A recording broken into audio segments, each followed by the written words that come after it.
ये है दिल्ली दर्पण।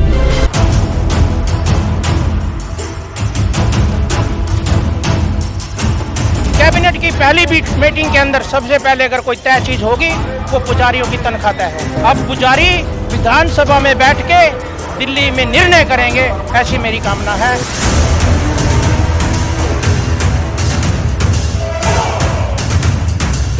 उसके लिए खुद ने टिकट भी लिया सकूरपुर बस्ती से और जीत गए, विधायक बन गए। उनका ये कहना था कि विधायक बनते ही मैं चीफ मिनिस्टर बनूंगा और चीफ मिनिस्टर बनते ही पहली जो कैबिनेट होगी, बैठक होगी, उसमें पुजारियों के लिए रेजुलेशन पास होगा और मानदेय दिलवाया जाएगा। लेकिन आज तक अब 1 वर्ष सरकार को हो गया है, लेकिन कोई सिलसिला ही नहीं है, किसी भी प्रकार का सुसराट नहीं है।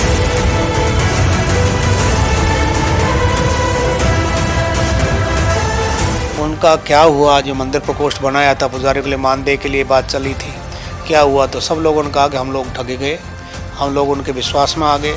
हम लोगों ने क्या उनके लिए नहीं किया, पार्टी के लिए क्या नहीं किया। हम लोगों ने उनको 3-3 बार सरकार बना करके दी है, लेकिन अब वहीं जीरो है। इससे बढ़िया तो केजरीवाल ने कम से कम हमारे लिए घोषणा तो की।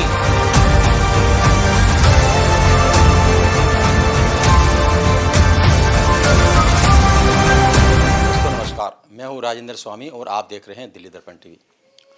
दोस्तों, राजनेता अक्सर वादा करके भूल जाते हैं, लेकिन अगर कोई धर्म और आस्था की कस्में खा करके मुकर जाए तो उसको क्या कहेंगे? उसको कहेंगे विश्वासघात। कुछ ऐसा ही दिल्ली में जो पुजारी हैं मंदिरों के, उनके साथ हुआ है। आपको ध्यान होगा कि आज से 4-5 साल पहले दिल्ली में मंदिर प्रकोष्ठ की स्थापना की गई थी इस मुद्दे के साथ और इस हमले के साथ कि केजरीवाल सरकार मौलवियों को तो तनख्वाह दे रही है लेकिन पुजारियों को नहीं।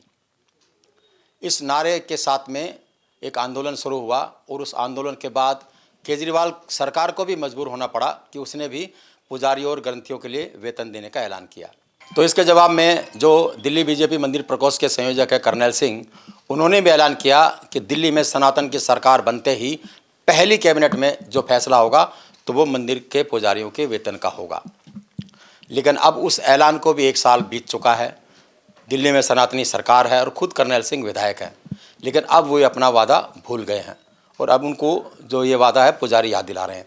और ख़ासकर वे लोग जिन्होंने उनके झंडे को बुलंद किया, उनके साथ कंधे से कंधा मिलाकर इस आंदोलन को खड़ा किया। तो ऐसे ही एक महंत हमारे साथ हैं, हम उनसे भी बात करते हैं। सर, आप कब से जुड़े हुए थे मंदिर प्रकोष्ठ से? उसके बाद फिर आप अलग भी हुए, लेकिन आप 1 साल बीत जाने के बाद भी क्या पुजारी ये महसूस कर रहे हैं कि उनके साथ ठगी हुई है? मैं महंत महेश्वर दास, श्री बालाजी हनुमान मंदिर, रामा विहार, दिल्ली से। मंदिर प्रकोष्ठ के संयोजक कर्नल सिंह, जिन्होंने ब्राह्मणों को ये कह कर के इकट्ठा किया कि दिल्ली के अंदर केजरीवाल सरकार है और केजरीवाल सरकार मुल्ला मौलवियों को मानदेय देती है, वेतन देती है, तो क्यों ना हमारे पुजारियों को भी, दिल्ली के पुजारियों को भी वेतन उससे दिलवाया जाए। तो इस विषय में सारे पुजारियों को उन्होंने एक के पास जा करके और उनको इकट्ठा किया। पुजारी लोग इकट्ठा भी हुए, कई बार रैलियां करवाई गई, बाइक रैली हुई, केजरीवाल जी के यहाँ धरना भी दिया गया। पुजारी लोग नीचे बैठे गए, रोड पे बैठा दिए और नेता लोगों को स्टेज पे बैठाया गया। ये उन्होंने पुजारियों का सम्मान किया। उसके पश्चात तालकटोरा में भी कार्यक्रम करवाया गया बहुत बड़ा, वहाँ भी पुजारी लोग नीचे बैठे और नेताओं को, राजनेताओं को, भावी नेताओं को जो चुनाव में उम्मीदवारी अपनी प्रस्तुत कर रहे थे, उनको ऊपर बैठाया गया। कोई बात नहीं, वो बात भी दौर निकल गया, चुनाव आए, उसमें वो जीत गए। उसके पश्चात फिर दोबारा जब चुनाव आए, उसमें भी इंदिरा गांधी स्टेडियम में पुजारियों को इकट्ठा किया गया और पुजारी सब नीचे बैठे, राजनेता लोग ऊपर बैठे। घोषणा हो गई अब की बार दिल्ली में फिर से आप सरकार ले आए बीजेपी की, फिर पुजारियों को मानदेय दिलाया जाएगा।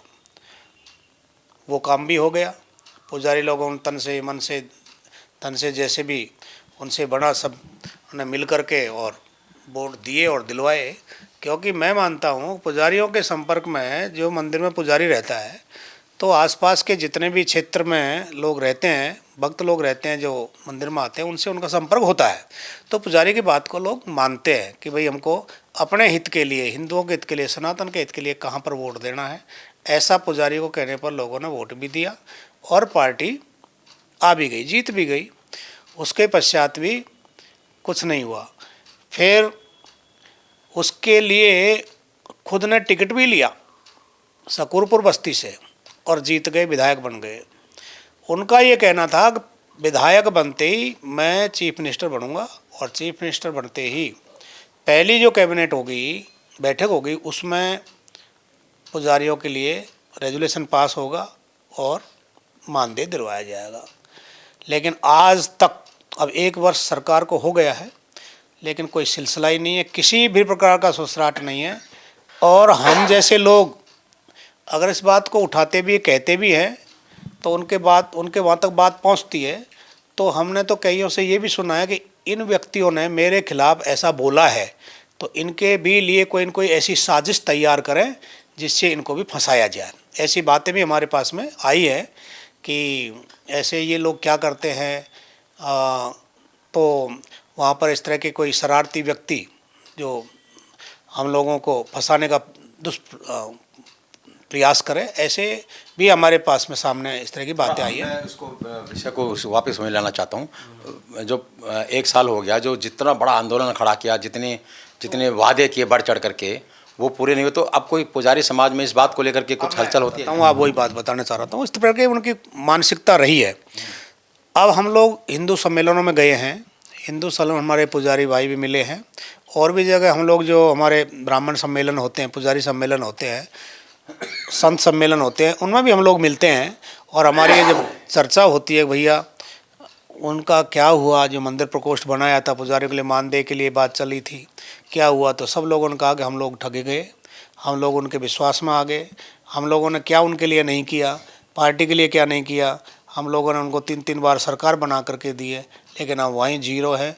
इससे बढ़िया तो केजरीवाल ने कम से कम हमारे लिए घोषणा तो की।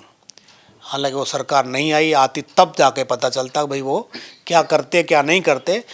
लेकिन इन्होंने तो घोषणा भी नहीं की, सांत्वना भी नहीं किसी प्रकार की, भाई हमसे अभी इस साल नहीं हो रहा या इस वर्ष नहीं हो रहा, अगले वर्ष करेंगे।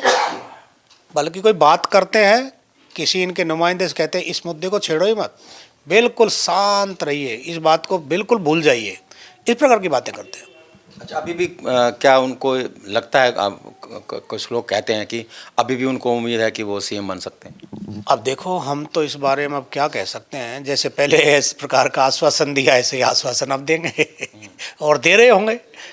और बाकी मैं आप इतने समय साथ रहे, आपको लगा नहीं कि वो कहाँ से आए, क्यों आए, अचानक इतना बड़ा मंदिर प्रकोष्ठ खड़ा कर दिया, किस समुदाय से आते थे? देखो, हम सब लोग भावुक थे, इच्छुक थे। कभी इस प्रकार का पहल नहीं हुई पहले। तो पहल नहीं हुई, तो पहली बार ऐसी पहल हुई तो सब पुजारी उत्साहित थे कि ऐसा हो जाएगा तो बहुत अच्छी बात है। और कम से कम ऐसा व्यक्ति जो रात और दिन एक कर दिया ब्राह्मणों के यहाँ जा करके, क्योंकि जो गुण था वो बताऊंगा, चाहे वो क्या स्वार्थ से था भगवान जाने, और स्वार्थ उनका सिद्ध हो ही गया। भगवान का मतलब यही है कि वो उन्होंने अपना स्वार्थ सिद्ध कर लिया। एक एक व्यक्ति के पास जा करके उनको अपने विश्वास में लिया, चाहे उनका चरण पूज करके लिया, चाहे उनको प्रणाम करके लिया, चाहे अपना विश्वास जीत करके उनका लिया और उनको एकत्रित कर दिया। तो ऐसा सभी पुजारियों को ऐसी आशा थी, लेकिन अब वो आशा निराशा में बदल गई।